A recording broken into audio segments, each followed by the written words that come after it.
إن الحمد لله نحمده ونستعينه ونستغفره ونعوذ بالله من شرور أنفسنا ومن سيئات أعمالنا من يهده الله فلا مضل له وما يضلل فلا هادي له أشهد أن لا إله إلا الله وحده لا شريك له وأشهد أن محمدا عبده ورسوله صلى الله عليه وعلى آله وصحبه أجمعين. Abibitibwa twamaliriza ekikolo ekisooka Sheikh twakimaliriza kikyagenda mu maaso. Naam. Sheikh Osama Burhani Sendagire yabadde atusomera kakati ate ow'ekitiibwa Nasifu Mulindwa Basari kitiibwa hafidhahullah yagenda okubeera nga atusomera. Ow'ekitiibwa Ali Kirima yali mu byuma Engineer yali mu byuma wano. Naam, hayyakumullah. Naam. تفضل شيخ. بسم الله الرحمن الرحيم. قال المصنف رحمة الله عليه وعفى عنه وقد بين الإمام أحمد رحمة الله عليه ما يجب على المسلم أن يتعلمه فقال يجب أن يطلب من العلم ما يقوم به دينه. قيل له مثل أي شيء؟ قال الذي لا يسعه جهله وصلاته وصيامه نحو ذلك فالذي يجب على الإنسان أن يعمل به كأصول الإيمان وشرائع الإسلام وما يجب اجتنابه من المحرمات وما يباح أو وما يحتاج إليه في المعاملات ونحو ذلك يجب أن يكون الإنسان عالما به. نعم، الحمد لله والصلاة والسلام على رسول الله صلى الله عليه وسلم. balungi ab'ebitiibwa بارك الله فيكم وجزاكم الله خيرا. tukyagenda mu maaso n'ekikolo ekisooka Sheikh kyakulembeza rahimahullahu tabarak wa ta'ala nti da'wa y'abasalafu efaayo ku kumanya ilmu, okunonya ilmu ya sharia, ilmu ya qala Allah qala rasulullah fi hin ngate ku saidi eri endala ebibinja ebingi kawefuba aba mulala ebirala obisanga nga kibalina okusooka okutereeza tutuse tutya ku kino, tutuse tutya ku kino, tukoze tutya kino mu bintu ebyenjawulo. Ilmu nesuulibwa ebbali. Ebirala tulina okusooka okukola development bweggwa tusooke tutandike kino. Naamu abantu okwekulaakulanya si kibi naye bano bo kye bakulembeza ebibinja ebyo bisigadde. So nga ate kino ekibinja kisobola okuba ne development ez'enjawulo naye ekikulembera al-ilmu ash-shar'i era kawefuba ateekebwamu eno n'eno okulaba nga ilmu yefunibwa n'okuguka mu ddiini ya Allah tabarak wa ta'ala. Kati mu kifo kino Sheikh n'atulaga nti ilmu esobola oteekulwamu okunonya ilmu kuno emiteeka ebiri. Waliwo okwetteeka ku buli musiraamu yenna n'obawo n'okulala nga singa wabeerawo abafuddeyo basobola okumalira abalala. Era kwe kuno kwatangaza wano n'ebyetwasembyayo ebigo bya Sheikh Muhammad bin Abdul Wahhab rahimahullah mu kitabo kye al-usul al-thalatha oba thalathatu al-usul. barakallahu fikum. Yagamba Sheikh i'lam rahimakallah annahu yajibu alayna ta'allum arba'a masail. Kati mwago ensonga ennya zetuteekeddwa okumanya. Ensonga esooka yeyaki ey'okusoma eddiini yaffe al-ilm. Atonnaba kwogera kola n'osooka otegeera eddiini yo. N'agamba wano rahimahullah Sheikh waffe watandikidde okusoma waqad bayyana al-imam Ahmad rahimahullah ma yajibu ala al-muslimi an yata'allama. Al-imam Ahmad rahimahullah yatunnyonnyolako mu ebyo omusiraamu byakakatibwako oba ebimukakatako okuba nti abitegeera, abisoma, abimanya. N'agamba rahimahullahu tabarak wa ta'ala yajibu an yatluba min al-ilmi ma yaqumu bihi diinuhu. Ebiyimiriza w'eddiini ebikolo ebyeddiini ye biteeka ku buli musiraamu okuba nga abikola ki abimanya. Qiila ne bamubuuza mithlu ayi shay, nga ki? Qala alladhi la yasa'uhu jahluhu, nga tayinza kuba nti alina ebbeetu okubanga ebyo tabimanya. Nga ki? Salatuhu wa siyamuhu, kwa buli musiraamu alina okukola ki? Okusaala. Kasinga bamubuuza esswala ng'abuuza esswala oyo buba ebyaddiini kyeyo. Bamubuuza okusiiba abasiraamu nabo basiiba nga yeebuuza bwebuuza kati yafaanako bw'atyo ebaddiini kijja agenda okukola. Waliwo nga byatteeka ku buli musiraamu kuba nti byabimanya naawe ebyokulabirako ebyo al-Imam Ahmad rahimahullahu tabaraka wa ta'ala. Falladhi yajibu ala al-insani an ya'mala bihi, waliwo ng'ebintu byateeka buli musiraamu okubikolerako, buli muntu okuba nti alina obikolerako, ka usulil iman, ebikolo by'obukkiriza ebyo buli musiraamu alina okuba nga abikola ki, abimanye. Shara'i al-Islam, lw'amateeka g'eddiini y'obusiraamu, empagi z'obusiraamu ezo ziri empagi z'obukkiriza ng'azimanye. Tu'mina billahi wa malaikatihi wa kutubihi wa rusulihi, alina okuba nga akkiriza. Mathalan bwe tugamba malayika za Allah, senga abanga bamugambye Jibrilu ng'agamba waliyo ne malayika gye bayita Jibrilu, oyo obusiraamu bwe bubeera butya? Na malayika zazikkiriza, malayika za Allah bazogera taziwakanya, kimanyi gye ziri. Nene bamugamba mathalan Jibrilu n'agamba eriyo ne Jibrilu, oyo aba musiraamu, oyo abeera musiraamu. Anti kati oluvannyuma lw'okuba nti abuuza tamanyi, bw'amala okutegeera abayinza okuba abadde tamanyi bumanyi. Kyetwagala ekisooka okwanukula, Sheikh yakitugaziiriza musiraamu. Naam. Kitegeeza naye zaategeddeko amannya alina ozikkiriza, taziwakanya. Mathalan bwe bamubuulira nti Jibril malayika ya Allah ekola, tagiwakanya nti naye bw'aba abadde tagimanyi, kimathalan tamanyi Jibrilu yajjanga n'obubaka takimanyi, tetumukola ki? Tetumujja mu ddiini ya Allah tabaraka wa ta'ala. Naye alina mu kukkiriza okutuufu waliwo mathalan malayika tulina okuba nti zetutegeddeko amannya tuzikkiriza, tetweteerawo zaffe. Senga oli ateekawo oyo abeera atya, mathalan gendenga mu Buganda bateekawo malayika Walumbe, etalina we yajjira mu ddiini wadde ne mu hadisi enfu oba ne mu byafaayo ebifu ku mulembe gwa nabbi nga waliwoko malayika yayitibwa kaani Walumbe. Naye kati ogiwulirako ne ku bituuti oliseekanga agira bannaye kiri kitya kwoyo ateekawo malayika eyo. Anti abamu bagamba nti baba bavunudde malakul maut. Abamu buyinza bambi okuba obutamanya nga yamanyi bwe tuba tugenda malakul maut kivunulwa nti Walumbe. Noli bw'aba ategedde ilmu n'emutuukako n'ategera obufu bw'ebyafaayo bibaluka ebyo, Walumbe gye yava, abantu mbu okufa gye kwava tewaali kufa, ebyannambi kintu ebyo, n'asigala nga akanyadde okubiyimirizaawo, oyo obusiraamu bwe buyinza okuggyako akabooza. Naye bambi mulimu abamu abatamanyi nga jawulira bulizi malayika Walumbe, naye tekiriyo, tetulinayo malayika ebayitaani Walumbe. Era malayika y'okufa n'erinnya eryajja mu Qur'ani, Allah lyatugamba qul yatawaffakum malakul maut. Waliwo eddala eryasaasaana naye nga terina bujulizi butuufu eriyitibwa malayika eyo. Naam, Israel siri tuufu idhan ayitibwa malakul maut. Kati mu kukkiriza ebyo ebikolo omuntu ayinza obutagaziwa nnyo nga eri mutagimanyi malayika ezikola kino ne kyonga wane ebikolo ebyo waggulu akkiriza ati malayika za Allah tabaraka wa ta'ala yensiri. Wama yajibu ijtinabuhu min almuharramat, waliwo ebintu nga tteeka omuntu kimukakatako okubitegeera n'okumanya nti alina okubyesamba. Kimanyiddwa mathalan obubbi eri alaba nga buyinza okuba nga buli halali, obwenzi, olyazaamaanya n'ebirala. Wama yubahu, n'ebintu ebikkirizibwa. Au ma yahtaju ilayhi fi almuamalat, waliwo ebintu nga muamalat mu kuwangala n'abaganda baffe nga bikkakatako okubitegeera. Olaba ogenda okuwangala ne baganda bo. Sheikh waffe era tusomesa kitaabu al-Buyu' n'atukubiriza ati muyite n'abasuubuzi bonna bajje babeerewo ku mulyango guno, kuba bayingira ekintu naye kibakakatako okutegeera kye bakola kye balimu. Era kikulu nnyo banne omuntu okuyingira nga mu busuubuzi obwo, amanya abamu balaba nti olina okusooka okuba ng'obutegedde oleme kukolera mu buli azaamaanya, riba n'ebirala bikolebwa. Wanahu dhalika yajibu an yakuna al-insan aliman bihi. Naam, faddal. Agambye nti wasualu ahli al-ilmi min al-ilmi, faman sa'ala ahla al-ilmi faqad istanara lidinihi wa fa'ala ma yajibu alayhi. يقول الله تبارك وتعالى فمن سأل أهل العلم، لا تقال فمن سأل أهل العلم. نعم، ذكر الكماني أتيامكم من العلم مفعول به. تارينزكم مولا ما شاء الله. نعم، تطوف بارك الله فيك، ما شاء الله. نعم.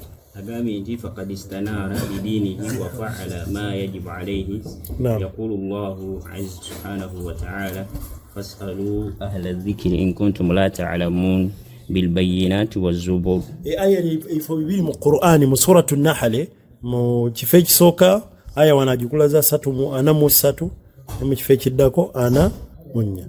kati agamba Sheikh rahimahullahu tabarak wa taala wa su'alu ahli al-ilmi min al-ilm kuba waliwo omuntu ayinza ga ffe tuna bayibuli irimu yonna tugimala yote la n'okubuuza abamanyi eyo nayo irimu kikulu. waliwo ensonga gy'otamanyi Allah aterawo muki omulyango kuba abantu abamu batya n'obuuza iffe tunaaba buli omwoloza naaba mumanyi buli la n'okwebuuza kubaki kubamanyi eyo nayo ilmu.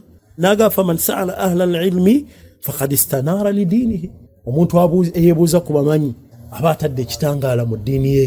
eddiini ye begenda kubanga ntangaavu kuba byakola bikolera kumanya kyatamanyi naddayo eri abaki amanyi. Allah yatugamba wafa'ala ma yajibu alayhi era yaba akoze ekyo kimukakatako bwaddeyo neyebuuza kuki kubamanyi. naam fas'alu ahla dhikri in kuntum la ta'lamun.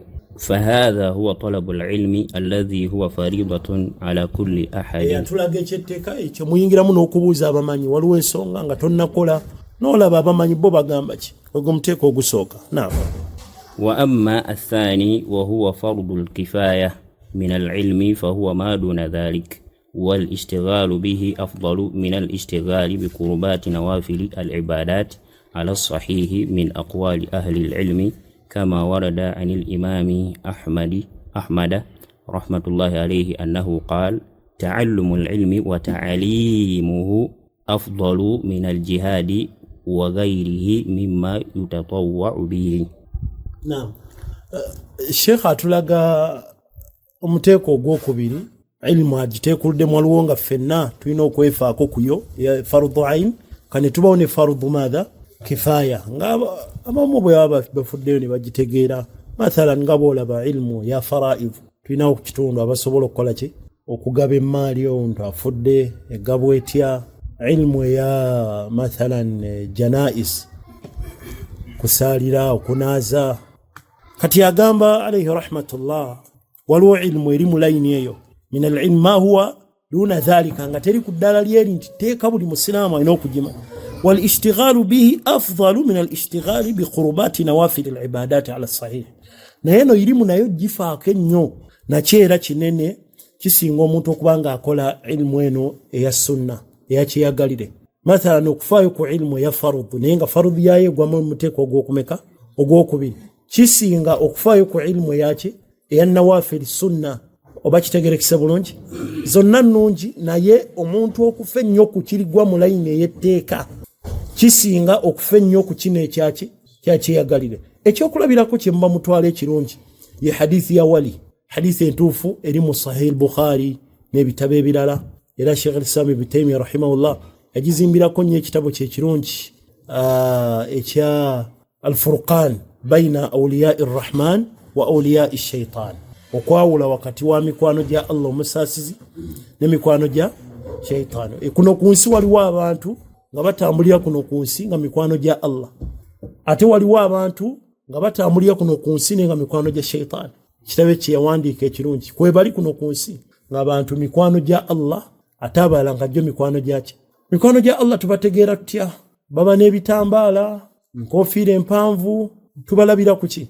mabegakawo waliwo yajja ku TV omusiraamu ankubira ng'oli ali ku TV neerangirira ko Uganda n'agamba nze nkulira mikwano gya Allah wano mu Uganda. yajja nga yabakiikiridde yajjayo ku TVM n'ekitambaala kwe kiri bulungi ng'akulira mikwano gya Allah mu ggwanga lyaki eri Uganda.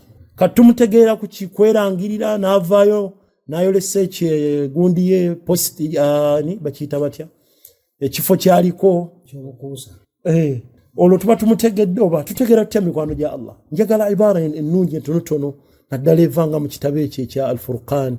naam seeka tamusuza qawlullahi ta'ala egamba ala inna awliya allahi la khawfun alayhim wa la hum yahzanun alladhina amanu wa kanu yattaqun. ala inna awliya allahi la khawfun alayhim wa la hum yahzanun. Allah n'abatunyondaga alladhina amanu wa kanu yattaqun. kati ekigambo kino Sheikh al-Islam Ibn Taymiyyah yakyagalanga nnyo ng'agamba faman kana mu'minan taqiyan fahuwa lillahi waliyan.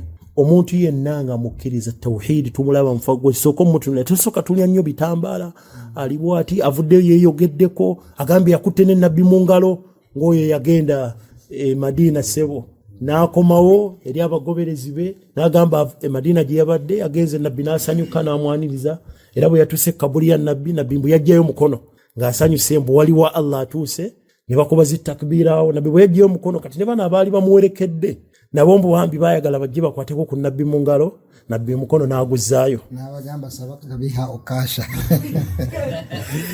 Allahu akbar kakati okweyogerako kokkowe kuli naye ffe kiki tutunuulira omuntu alina iman tawhidi ddala waali kuba bangi beeyogerako nti nabo mikwano gya Allah nga bakubi ba bitabo bashiri ku basamize bennyini naye nga eno bw'aba ayogera bagamba nti oyo mukwano gwani gwa Allah era nga batiisa n'abantu abali awo oyo bannayo wali awo baakolanga edda batiisanga abasajja abo mutemulabye musajja yajjanga ku mukolo enkuba neekola bweti boogera obuntu obutiisa awo ne bagamba oyo laba n'emikwano gya sheitaani gisobola okukola ebiki bitiisa ne bakola kino ne kino naye ffe kwe tulabira gwe ne bwala omuntu ne bwabuuka mu bbanga ne bwatambulira ku mazzi mutunuulire fazinuhu ala assunna nga imaamu Laythi bwe yagamba rahimahullah imaamu w'Emisiri yali imaamu oyo mukugu teyamanyika nnyo yali ku eizo kubanga bali ku ddaali erimu ne imaamu Malik rahimahullah oba okubanga yali amusingako naye amanyi bagamba olusi omumanyi Sheikh Uthman kyati otujjukiza nga tuuse ku nnukuta eyo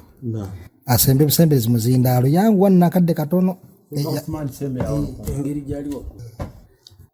Imam Shafi'i yagamba nti Laythi kana afqa min Malik naye ba ashabu lam yaqum bi mashallah yali afqa ekyo kikamu kyamu kubamanyi balaba mutuufu yali amusinga naye abayizi ba imaamu Al-Laythi rahimahullahu tabaraka wa ta'ala tebakola nnyo mulimu munene kusansanya ki omumanyi asobola okubaayo nga munene nga ne media temumanyi aliyo naye nga mumanyi munene olusi abayizi ne batakola ki kati sinti omuntu nga kyetwayogedde era wali nti amanyi alabika nnyo ku media bamulaba yajjako ne ku TV ki ento yaba sheekhe w'eggwanga sobola okubeera nga bamulaba eno ne bamuyita n'okumuyita ne bamuwa obulabo basobola n'omuwaayo ebipande ebiri awo ekinene seekamukoze eddambwa n'omusiigira ekifaananyi kye n'omusiigira ekifaananyi kye ne bakimuwanga ekirabo nga baga sheekhe w'eggwanga n'ebirala balina n'emikolo emirala gye babayitamu ne babatikkira ebinene nga talina kyakola ki talina kyali kati omuntu gwe mukwano gwa Allah tumulabira ku tawhidi omutuufu n'okutya amazambi ageewaze mu'minan taqiyan yo yaba mukwano gwani kwa Allah tabaraka wa ta'ala naye omuntu ayebagala amazambi nga bwe beeyita mwabo abasuufi akola ebikolobero ebinene nga bagamba oyo temumwogerako oyo wali balina ne kye balina nno abo nga ne bwakola ezambi balina engeri bo gye bakibisabikasabika mugaga tobaako kyoyogera oyo wali Sheikh Abdurrazak alina kye yatunyumiza ku musajja yebaka ku ndogoyi ne babagamba ekyo temubaako kye mukyogerako kati oyo waliwo abantu abadde bagenda ozikirira eyo mu bizinga ne ekyo kyakoze anunudde abantu abatakwaki abatagambika okuba nti akoze seka munzikiriza yaffe yale Jomaliya nga sinaba kusiramuka e Kenya waliyo omuwalimu enaku zino kati yafa naye nga yatongozebwa okubeera nga ye abawala bonna ababeera ku mission talina buzibu ye kubeera nabo kubanga ye baamuvaako kwegamba abawala bano okubeera naye kyekyomukisa gye bali yafuna ebbeetu ye yakkirizibwa kati ekyo tetukirina ffe mu ddiini yaffe alina okubanga atyani abo nabo mitendera gye giri batuuka nga balaba nti bino okusinza okutya Allah bikolebwa abantu bano abawansi ekimpozi wantu awo okubatangazaako omuntu awateekeko obulungi ebirowoozo mu kiseera kino eggwanga lirimu akabinja k'abawalimu abasusse okubayita kwegamba wasifu y'obayita aboononefu tekimala wabula balabe ba ddiini ya Allah tabaraka wa taala abasiraamu bagwana bateeka ebirowoozo basaasaanya enzikiriza ey'ekisuufi eyo enzikiriza ey'ekisuufi bimulaba waliwo omuwalimu yafudde emabegakaawo ne bakuŋŋaana ku muwalimu oyo yabadde mubuze munnaabwe ne bayimbira okwo mwabala evidiyo ng'etambula yasaasaanye bali okwo bayimba tiimu ya bazanya nengo ne babuze banne kakati abantu abo ekyo kibaliko temukitwala nti nsonga ntono obubuze bwe butebukola butya bwe butandika bimulaba abo abiina ebitambaala ebyakiragala bateeka ku bibegabega bimulaba abo abayimbira ku ntaana bimulaba abo abanyenyeza emitwe mu mizikiti ng'amakonkome mbalaba mbalaba obanga bazina usanga muna abasajja abakadde noloza nti takyalimu ndasi yonna ogenda kulaba ngeri gyewuubira masjidi kakati abo bonna abafaanaganako bwe manye nti dhullal naye bayita mu kkubo ki bimu ku bye bayitamu lyekkubo lino tuli mu kwogerako bajja ne wabaako omuteeko gw'abantu ne balaga nti abantu baakolera nnyo obusiraamu bwe baakola ennyo obusiraamu baafuna special status eri Allah n'abajjako okubeera nga abavunaana bye baguddemu era nga tebakakatako kubeera nga bakola abasiraamu abasigadde bye bakola bakyogera batya beesembesa aya egamba nti waabudu rabbaka hatta yatiyaka alyaqin aya etegeeza ki buli musiraamu amanye amakulu gaayo noba teyasoma nnyo sinza Allah okutuusa ng'ekyo kyeweekakasa ekiteekeddwa okutuukako si kwe kufa nga kikutuuseeko kitegereka bo bagamba nti waliwo ekika ky'abantu nga kisinza Allah ne kituuka ku ssaawa ya yaqiini ku mbeera ya yaqiini ku ddaraja ya yaqiini kwegamba ne kituuka mu butuufu nsinzizza kitegereka hatta yatiyaka al yaqiin okutuusa lwe kyewulya nti mu butuufu nsinzizza kakati awo okubeera nga muba mugenda mu swala temumukoonako nti haji jangu seeka jangu tugende tusaale bwe muyitakawo nga mulaba atudde mu lujja nga tazze kusaala temulowooza nti nno bukendeevu bwa ddiini wabula obujulizi okubeera nti yasinza nnyo n'atuuka ku yaqiin Allah n'amuggyako takaalifu n'afuna manzira ey'enjawulo abo nno bwe bakola ekintu ekifaanana ng'ekyo Sheikh kyayogedde bakizimbira kaida eyitibwa etya bagamba nti idha ra'aita ajiz fala yaghurrannaka iblis bw'olabanga ekintu ekikuyitiriddeko kuseekawo olabye wali abanno betwogerako nno bibeera bisajja bisuufisuufi ebyonuunifu ebikaafu tekisaala kyava ku swala naye nga kiseeka kinene nnyo mu bo bwe kijja bakituuze wasinga ddala okubeera ewasava n'ekitundu ku nte ekisinga obuwoomu kibamuleetera kaakati bagamba idha ra'aita ajiz bw'olabanga ekintu kyonna nga ajaza akiluk antasawure obwongo butuuse ne bulaba nti mu butuufu ino kimpitiriddeko nga ki omusajja yeebagadde endogoyi Sheikh kyatunyumizza seekawo yeebagadde endogoyi yani obumbwa obwa bulijjo nahiika aniddiin la shak nti bukigoba naye kaida yakulembera tulowooza nti idha ra'aita ajiz fala yaghurrannaka iblis bw'olaba ekikususseeko ibuliisi tekujjanga ku mulamwa n'olowooza nti seeka mwononefu seeka nedda wabaawo sir ekyama kati martaba yaabwe Allah batuusaako amawulire mu ngeri y'enjawulo kakati oyo mbu yafuna amawulire nti waliwo eryato eribotose mu ocean liri eyo abantu bagenda kuzikirira kati abayambi atya ayinawo akalogoyi awakaaho mbu n'akeebagala kakati bano bamulabanga weebagala otya endogoyi kibayita okwebagala endogoyi katukigire ddala wabaawo omuntu munnange tabitega tabisembedde nnyo kakati mukwagala okwewuunya ennyo okwesiwala agikolako ebyensonyi kakati abaga nti wano kungulu bwe mutwe mukirabye naye hakiika yaakyo ekiri munda eri emabega mwe mulabye nga bwekito bwe kiri gulabye nga endogoyi eri mukolebwako naye ekyamazima ekiri ku nsonga eyo mbadde ndi mukutaasa waliwo ekituli ekibatuse mu kati kyabadde abadde akikuba kiraka ekituli kiri ekiri ku mmeeri eri era ataasiza abantu baki ataasiza abantu bangi n'olwekyo humul adu abantu abo bebala ebennyininyini ab'eddiini bemuteekeddwa okubeera nga mumanya sharri yaabwe temubatwala nti nno baseeka bali awo baseeka bayombagana mumanye nti haula ifajara dhullal mubyewale musobole okukuma eddiini yammwe namushe barakallahu fik jazakallahu khair idhan ebyo bibinje byabula